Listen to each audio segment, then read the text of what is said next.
E aí galera, tudo bem com vocês? Vamos aí para mais um giro de notícias sobre o Cruzeiro, com questões importantes que têm movimentado o ambiente do nosso clube. Meu nome é Emerson Araújo, esse é o canal 6x1 e desde o início eu peço para você deixar o like no vídeo, se inscrever no canal caso ainda não seja inscrito e usar os comentários para opinar sobre cada um dos assuntos. Esse vídeo é feito com patrocínio da Betfair, site de apostas esportivas que é apoiador aqui do canal 6x1 e também patrocinador master do Cruzeiro. A Betfair que tem uma oferta para novos clientes de até R$200 em apostas grátis, basta entrar pelo link da descrição para ver todos os detalhes. Então, se você gosta desse universo das apostas esportivas e utiliza outro site para isso, deixa de ser orelha seca, vem para a Betfair, que é a única casa que efetivamente investe no nosso clube. Só lembra de sempre apostar com responsabilidade, hein, galera? Vai na moral para se divertir. O Cruzeiro venceu o São Paulo por 1-0 no sábado à noite lá no Independência. Jogou bem? Não. Criou muito? Não. Chutou no gol? Também não, mas ganhou por 1-0 graças a um gol contra do Rafinha. E alguns jornalistas têm questionado o gol do Cruzeiro, dizendo que o Felipe Machado estava em posição de impedimento, né, quando acontece o cruzamento do William, e que a ação do Rafinha de ir de encontro à bola e mandar contra as próprias redes teve a influência do jogador do Cruzeiro. E eu vou ser sincero com vocês, viu, tem uma galera que desenvolveu um ranço do Cruzeiro, né, eu não sei se é a Copa do Brasil que a gente ganhou, batendo nesse pessoal todo aí, mas bicho, tem gente que realmente tem um veneno escorrendo quando o assunto é o Cruzeiro, né, uma visão sempre...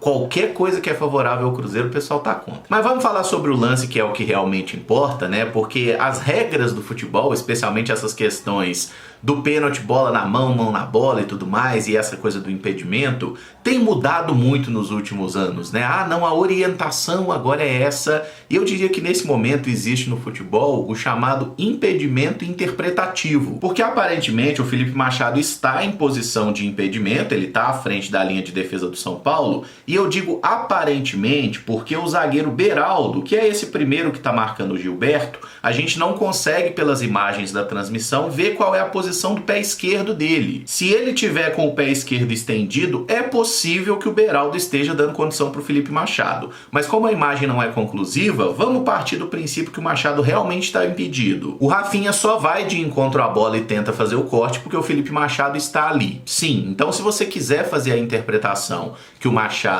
estava envolvido na jogada e participou do lance, você consegue interpretar o lance dessa forma. Agora, vamos ser sinceros, né? O Rafinha vai na bola absolutamente inteiro, ninguém tapa a visão dele, ninguém encosta nele, ele vai e manda a bola pro próprio gol por um erro técnico bizarro. E é possível também interpretar esse lance como simplesmente o jogador do São Paulo foi de encontro à bola e fez uma perebice, né? Que nem é compatível com o nível desse jogador, seleção, Bayern de Munique, enfim, o Rafinha foi um grande jogador, já tá numa reta final de carreira, mas foi meio ridículo, né, a jogada, uma cena assim de trapalhões, só faltou tocar a musiquinha. Então é possível você enxergar esse lance como gol legal ou como gol ilegal. E as pessoas, especialmente a imprensa nesse caso, conduzem a narrativa de acordo com o que é mais interessante para eles ali, pela questão de audiência ou pelo clube de coração de quem tá falando, enfim. Então se o cara quer dizer que esse lance foi um absurdo, era um impedimento claro, ele consegue falar, não é assim uma bizarrice total,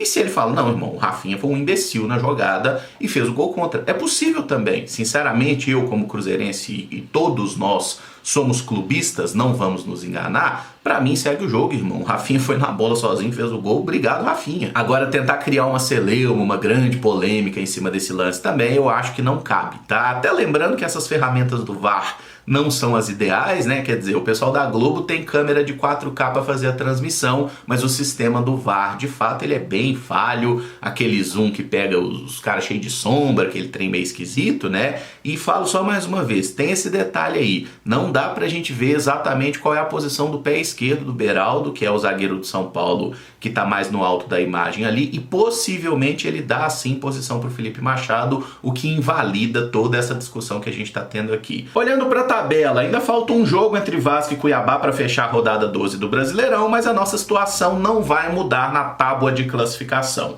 O Cruzeiro está em 12º lugar com 17 pontos, 5 a menos que o Palmeiras, que é o primeiro time no G4, e 6 pontos acima cima do Goiás, que é o primeiro na zona de rebaixamento. No próximo sábado, o Cruzeiro enfrenta o Inter em Porto Alegre. E é engraçado que o Cruzeiro venceu a partida e não ganhou nenhuma posição na tabela, né? A gente começou em 12º, fechou em 12º, mas o que foi o mais importante? Aumentar a distância com relação à zona de rebaixamento, que estava em 3 pontos, já começa a ficar perigoso, né? Querendo ou não, em uma rodada você pode estar ali na beiradinha ou até dentro da zona de rebaixamento, e a gente não perdeu contato com o grupo de classificação, a Libertadores, a Sul-Americana, e é importante ficar nessa meiota aí, porque agora a gente pega o Inter lá em Porto Alegre, jogo difícil, sem dúvida. O Inter tem 3 pontos a mais que a gente. Se o Cruzeiro vencer, passa na frente do Inter, por questão de saldo, número de vitórias, enfim. O Cruzeiro passa na frente do Inter e provavelmente volta para a parte de cima da tabela. E depois dessa maré ruim que o Cruzeiro viveu, né, foram 7 jogos sem vitória, 40 dias sem ganhar um jogo de futebol, velho, assim, abala a confiança de todo mundo, abala a confiança dos torcedores, e nós somos uma torcida que está traumatizada, porque o nosso último ano de Série A foi com um rebaixamento muito traumático, né? Esse ano as coisas estão caminhando de uma forma que o Cruzeiro está sempre ocupando meio de tabela um pouquinho para cima. Se for assim até a reta final de Campeonato Brasileiro e a gente tiver uma campanha segura, o objetivo da temporada está cumprido. O técnico Pepa deixou claro na coletiva após o jogo que o domínio do São Paulo de ter mais posse de bola e finalizações não foi uma estratégia do Cruzeiro, mas mérito do adversário, e aproveitou para exaltar o espírito de sacrifício de todos os jogadores. E eu acho importante que o Pepa tenha essa característica de não ficar contando mentira para a torcida. Ele vai na coletiva e fala normalmente aquilo que a gente também viu do jogo, né? Se ele fala ali, não, foi estratégia, a gente baixou linhas, como vários treinadores brasileiros fazem, e a gente está acostumado com essas cascatas, eu confiaria menos no trabalho desse cara. Ele simplesmente falou, não, o Cruzeiro não jogou bem, não foi a melhor atuação, o São Paulo empurrou a gente para o campo defensivo, criou mais, finalizou, o Rafael foi o melhor em campo, tudo isso que a gente também viu. Eu espero que essa semana de treino aí na Toca da Raposa traga frutos melhores do que a última pausa que o Cruzeiro teve, né? Porque depois dos 10 dias ali de pausa da data FIFA, o Cruzeiro fez 2 partidas bem ruins. Tanto a derrota para o Fortaleza quanto a vitória para o São Paulo foram atuações que o Cruzeiro ficou bem abaixo do que vinha naquela pegada anterior. Acho que tem muito a ver com a questão de confiança, tá? E agora, trabalhar uma semana depois de uma vitória, acredito que contra o Internacional o Cruzeiro vai fazer um bom jogo, vai voltar a ser aquele Cruzeiro que a gente viu nas primeiras rodadas de Campeonato Brasileiro, né? E sobre o time do São Paulo, parabéns, jogou tão bem, mas tão bem, mas tão bem que fez até o nosso gol. E pegando o gancho nessa volta aos treinamentos na Toca da Raposa, a principal novidade foi o Alex, ex-meia e atual treinador, que tá fazendo um estágio com a comissão técnica do Pepa. O Alex, que assistiu o jogo do Cruzeiro e São Paulo no sábado, né? De certa forma ele tem ligação com os 2 clubes, porque foi um ídolo como jogador do Cruzeiro e treinou a base do São Paulo por 2 temporadas, então muitos jogadores ali do tricolor passaram pelas mãos dele, ele conhece esses caras, né? O Pablo Maia, por exemplo, que é muito bom jogador. Imagino que nós veremos o Alex aí fazendo esse estágio, não deve ficar muito tempo, mas acho que assim, no futuro, provavelmente um dia ele vai ser técnico do Cruzeiro, daqui uns anos, quando tiver mais preparado para isso, né? Acho que o Alex é um cara que tem tudo para virar um grande treinador, teve uma primeira experiência no Avaí que não foi tão bem sucedida assim, e é importante a gente ver a humildade desse cara, né, velho? Um cara que foi tão grande no futebol que se dispõe a ir até um clube, a ficar alguns dias ali aprendendo, trocando ideias com outros treinadores. Já fez isso com o Abel lá no Palmeiras, tá fazendo com o Pepa agora no Cruzeiro. Isso é importante pra formação, velho, sabe? Você ter ali a cabeça aberta o suficiente pra saber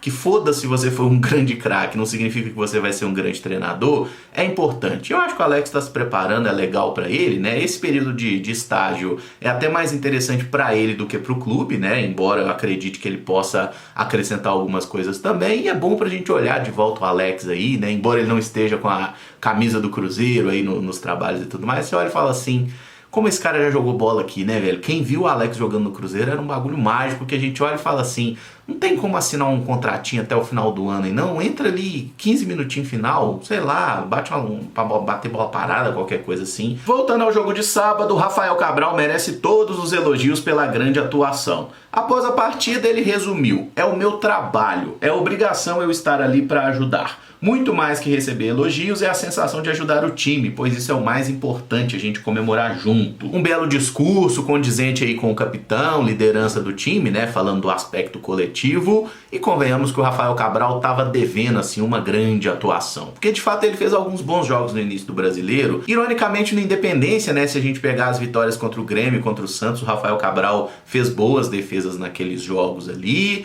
mas nas últimas partidas, nessa sequência que a gente teve aí, na maioria dos jogos o Rafael Cabral tomou aqueles gols que você fala assim, não foi falha dele, mas também não faz um milagre, né? Todo chute mais difícil que vai no gol entra, e teve a falha contra o Atlético Mineiro, que assim, pega muito no nosso coração de torcedor o cara frangar ou falhar de forma ridícula, ainda mais igual o Rafael fez, né? 3 clássicos seguidos ele falha nos 3. Ano passado na final do Mineiro e esse ano em 2 cobranças de falta, 3 gols que ele tomou do Hulk. Não dá pra gente aceitar isso legal. E o Pepa até falou na coletiva, né, que o Rafael Cabral faz uma grande temporada. Não acho que faça uma grande temporada, mas ele não faz uma temporada horrorosa também. Se a gente pegar a temporada, a gente pode dizer, o Lucas Oliveira faz uma temporada horrorosa, ainda que tenha jogado direitinho, não tenha comprometido no último jogo. O Rafael Cabral teve falhas muito pontuais, especialmente contra o Atlético, é por isso que a gente fica tão injuriado, mas na maioria dos jogos ele tem cumprido o serviço dele ali, né? A gente pega contra o Fortaleza,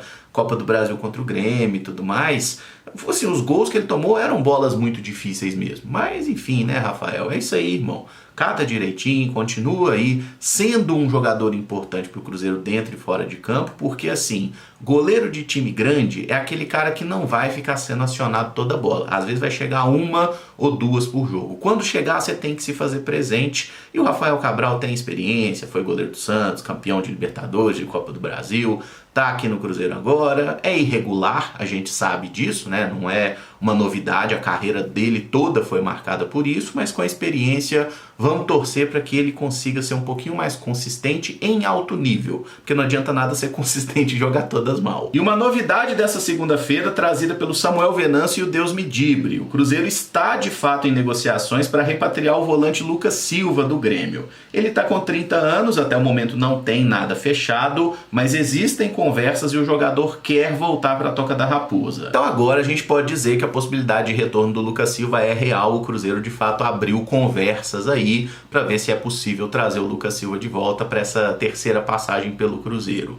É um jogador que está arregaçando? Não, tá? Inclusive, a última temporada que o Lucas Silva foi titular lá no Grêmio foi 2021, que eles acabaram sendo rebaixados, mas o Lucas até fez um bom campeonato brasileiro, não teve culpa nenhuma dele. Ano passado, na Série B, o Lucas Silva foi reserva na maior parte da temporada e esse ano também tem sido reserva. O que o Lucas Silva pode ajudar a melhorar no time do Cruzeiro? Qualidade de passe. Ele é um jogador que tem um passe muito bom, não apenas o passe simples, o passe curto, mas também o lançamento, né? Aquelas viradas de jogo do Lucas Silva, desde que ele apareceu lá, 2012, 2013, 2014, são uma característica forte dele. Ele tem muito bom passe, mas o que o Lucas Silva não resolve? Intensidade, pegada, ele não é um bom ladrão de bola. No último jogo, o Matheus Jussa fez ali uma partida ok, né? Ajudou o time do Cruzeiro, ora como volante, ora até como um terceiro zagueiro ali, mas não sei se é um jogador que você fala assim, vai se firmar, vai ser o titular do Cruzeiro. Deixa um pouco de dúvida ainda, né? O Cruzeiro ainda busca mais um volante, talvez o Lucas Silva seja um cara para disputar ali como um meio-campista um pouco mais à frente. Eu tenho um pouco de dúvida se ele consegue fazer esse papel box to box, né, de ser um jogador mais intenso, porque essa não é uma característica dele, mas talvez o Pepa enxergue o Lucas Silva como um cara para disputar a posição ou até para ser titular onde joga o Matheus Vital, né, que tem sido sempre titular do time do Cruzeiro e normalmente não produz muita coisa. Desde que o Pepa chegou, tem apenas uma assistência naquele jogo contra o Red Bull Bragantino, não fez gol. Enfim, acho que o Lucas Silva é um jogador que a gente tem uma ilusão de que ele chuta bem de fora da área. Não é o caso, tá? É que ele teve um jogo mágico contra o Vasco lá em 2013, que ele fez 2 golaços, mas o Lucas Silva não é assim um grande finalizador. A parada dele é o passe. Ele é um jogador que passa muito bem, a marcação fica a desejar, mas enfim, vai que o Pepa faz um arranjo ali, que o Lucas Silva vira um camisa 5 e bota 2 psicopatas pra correr na frente, né? Tipo, emulando um Pirlo lá daquele time do Milan, do Ancelotti, né? Que tinha um primeiro volante que distribuía jogo e 2 malucos correndo à frente, o Alisson e mais um, sei lá, enfim, tô elucubrando aqui. Ainda não tá acertado esse retorno do Lucas Silva, mas sendo ele um jogador que o Grêmio não faz a menor condição de manter, ele tá doido para voltar para cá, acho que a tendência é que essa negociação seja fechada sem grandes percalços, tá? Então vamos aguardar os próximos dias, mas tem sim uma boa chance do Lucas Silva voltar pro Cruzeiro. No Brasileiro atual ele jogou só 4 partidas, então pode jogar pelo Cruzeiro sem o menor problema. E nessa segunda-feira, às 18h30, o time feminino do Cruzeiro enfrenta o Corinthians no Parque São Jorge pelo jogo de volta das quartas de final do Brasileiro. Como o Corinthians venceu por 2-1 na ida, as cabulosas precisam vencer por 2 gols para se classificar para a semifinal. Se o Cruzeiro ganha por 1 gol de diferença, a definição vai para as penalidades, tá? É muito difícil ganhar do Corinthians lá, o adversário é melhor que a gente, mas se a gente pegar nessa rodada mesmo, né, o Palmeiras, que era o favorito, perdeu em casa por 3-1 para o São Paulo, então possível é. Caso consiga a classificação, as cabulosas vão enfrentar o Santos aí nas semifinais. É futebol, 18h30 então a bola rola e vai ter transmissão do Sport TV, tá? Então vamos assistir, vamos torcer para as meninas aí, para que elas consigam esse semi-milagre. Esse vídeo fica por aqui, se você gostou eu peço que deixe o like, se inscreva no canal caso ainda não seja inscrito e use os comentários para opinar sobre cada um dos assuntos. Muito obrigado por acompanhar, um abraço e até o próximo vídeo. Valeu!